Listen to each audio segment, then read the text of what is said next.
Luanda awakes at dawn. At night, the city doesn't rest. The wheels of this machine keep turning. It is searching for frequencies, direction, and connections.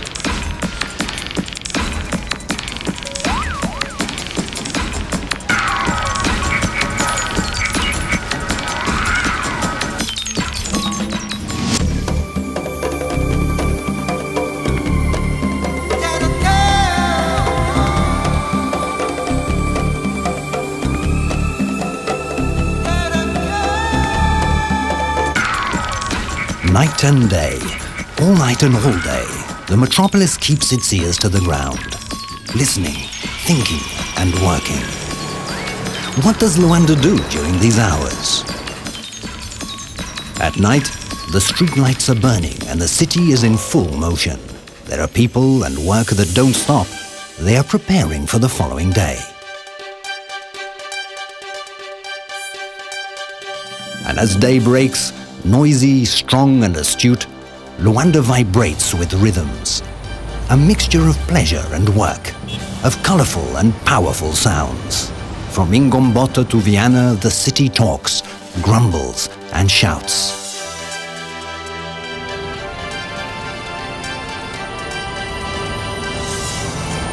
You can hear it in the accidents or incidents, in the street cries and the agitation, in the noise and the endless sound of engines.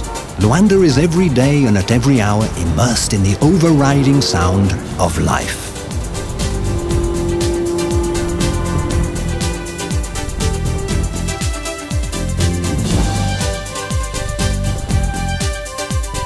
This is Luanda.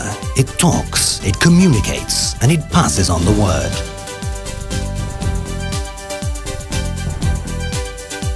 It is in the air and under the ground. It is in the sea and in its history, and in time, and much time has passed. Luanda is a modern city, but at the same time very old. It was the first European colony in sub-Saharan West Africa. The town was at its birth a story of navigation and conquest.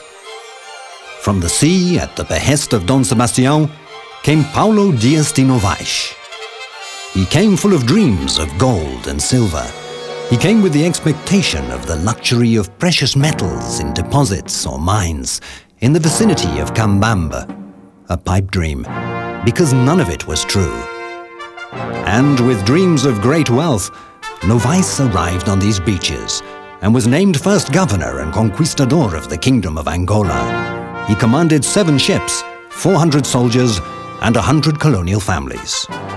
He dropped anchor off an island, which at that time was very different. It was the year 1575, and the island was Luanda, a name translated by a chronicler as meaning flat ground with much sand. Luanda was then, in the beginning, an island, and paid tribute to a kingdom created in the 13th century, which extended over a vast territory. The kingdom stretched from Kwanza to Gabon in one direction, and from the Atlantic coast to Kwango in the other. A kingdom to which Ngola Kuluangi, from whom the name Angola was taken, paid homage. Before Novaes, almost a century before, part of the African landscape was visited by caravels. The Portuguese navigator Diogo Calm discovered Angola to the north, on the borders with the Congo, or rather, at the mouth of the second largest river in Africa after the Nile, an immense river called Zaire. And Luanda, we return to the city. We return to discover some memories of its childhood, perhaps some clues that remain. On the 25th of January 1576, Novaes installed himself up on the top of a hill, São Miguel, with an entrance point to the sea. And on this hill the governor laid the first foundations of a settlement called São Paulo. Without realizing it, he had established the seat of a future nation, the pillars of a great city. The municipality of Luanda must have appeared at the same time as the settlement, the town, establishing itself off the island, on the mainland, There are no precise documents testifying to its foundation, but it is known that Novaes immediately created the administrative positions and officials necessary to govern the new colony. Due to the path of history, Luanda was only officially recognized as a town in 1605. It earned its statute as a city under the command of the 8th governor, Manuel Cerveira Pereira, who would later establish the town of São Felipe de Benguela in 1617. As a town, Luanda was sparsely populated during the first half of the 17th century, with few houses, thirsty for lack of water and sick for lack of medicine. In 1621, it had only 400 inhabitants. The 24th of August was the day of the invasion. It was a time that Holland and other great powers disputed the seas and lands of Africa among themselves. It was then that the great Dutch Armada appeared in the bay, under the command of Pedro Houtbeen, also known as Pegleg.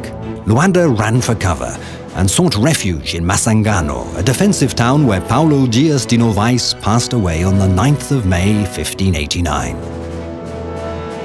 Queen Jinga intelligently took advantage of the siege by launching one more attack against colonial power in an attempt to gain the sovereignty of her land and see it become a united and strong country.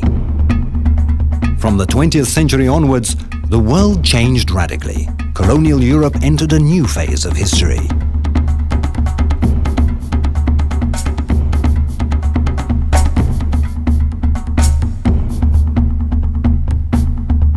And now, a free land, new rhythms and events occurred in Luanda. Another capital and province was on the move, on the world map. The city that one day had arrived from the sea was overflowing with a sea of people. More people and more trade were the driving force that created the high tide, or greatness of this city. Luanda is an industrious city, a world in movement. With people everywhere, the metropolis became a pole of agitation. Violence and urban problems arose with an overloading of people and demographic pressure.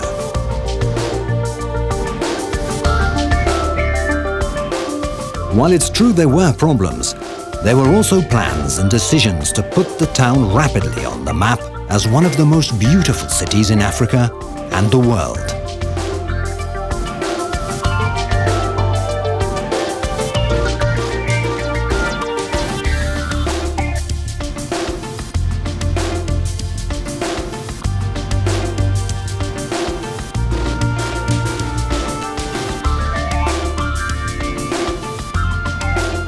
Luanda, in addition to being the capital of Angola, is also a province.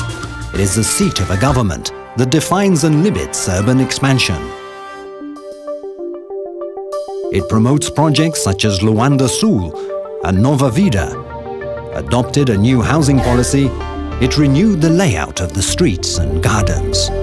It deals with the health and comfort of the city. Water, electricity,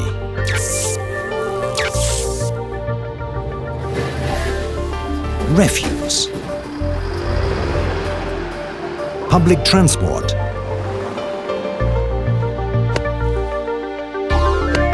tourism,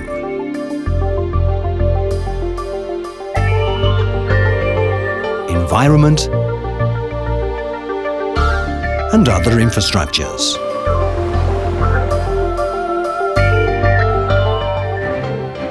Luanda became the center for all decisions and transformations of a world in movement.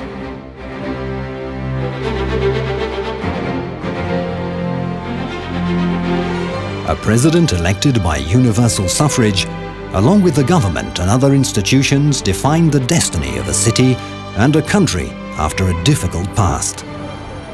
Now at peace, open to a free market economy, rich and prepared for development at all times, looking to the future through the most diverse activities.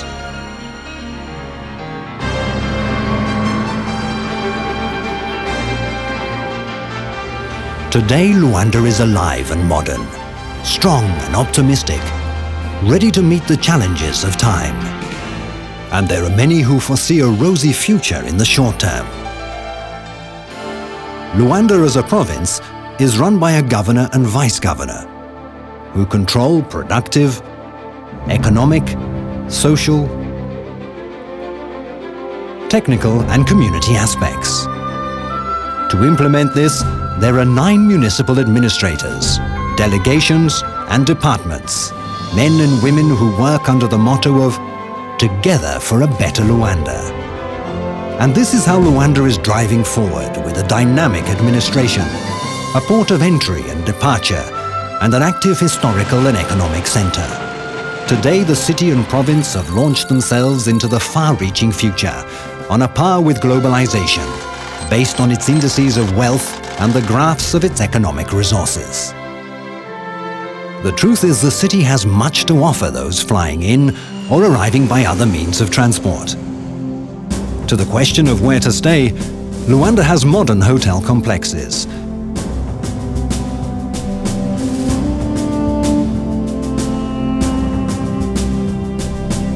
At the airport, there is a desk with helpful information about where to stay in terms of hotels, apartments, and houses.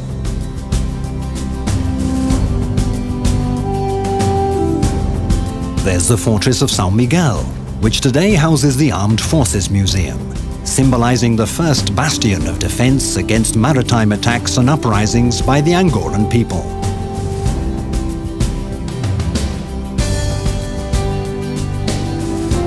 The churches offer a wealth of charms, towers lending a noble look to the facades. Leafy palm trees and tamarind trees decorate the churchyards. Then there is the Slavery Museum, built in the 18th century. It tells the story of the transport and embarkation of slaves. But there's more to life than the echoes of history. Close to the museum and further afield, national and overseas visitors can relax and enjoy the warm and tranquil beaches with their white sand and crystal blue waters. On the island, there is a lively, beautiful and welcoming tourist complex.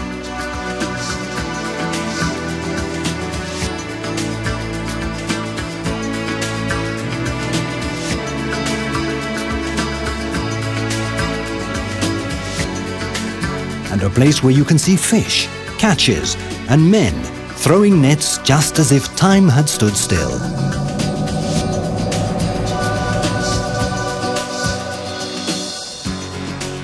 In front of the priceless jewel of the Marginal, the seafront road, holidays are spent in the sun and water sports are practiced.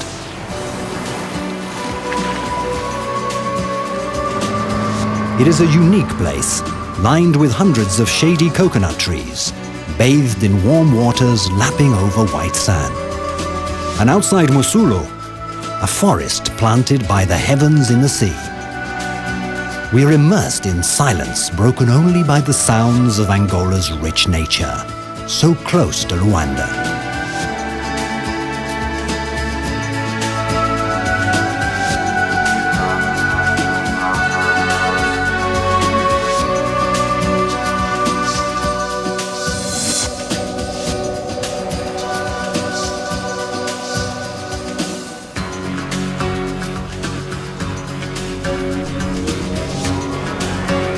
Luanda and Angola are like this, naturally. A beautiful smile.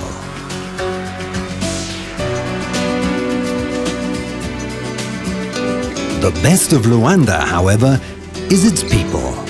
Fine folk who have stories to tell, who put just the right amount of spice in the pot, who add a touch of local color to their words, which paint and sing of a country in search of its soul. Luanda, with its charming people, touches you with its spirit. It's a restless world, a city that speaks. With almost 6 centuries of history, Luanda talks of the future as if it were now, and tomorrow as if it were today. The city wants to be even more beautiful, stronger, better. Its courage has been forged in the past, lived arduously by honest men and women. Luanda was born, has grown up, and has come of age. It has a soul. An African soul, open to the entire world. It is a world in movement.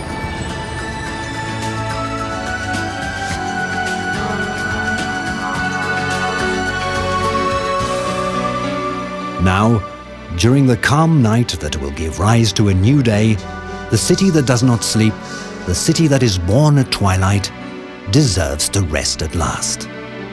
And for being so determined and strong, it's worth experiencing Luanda.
O nosso planeta é todo ele constituído por energia.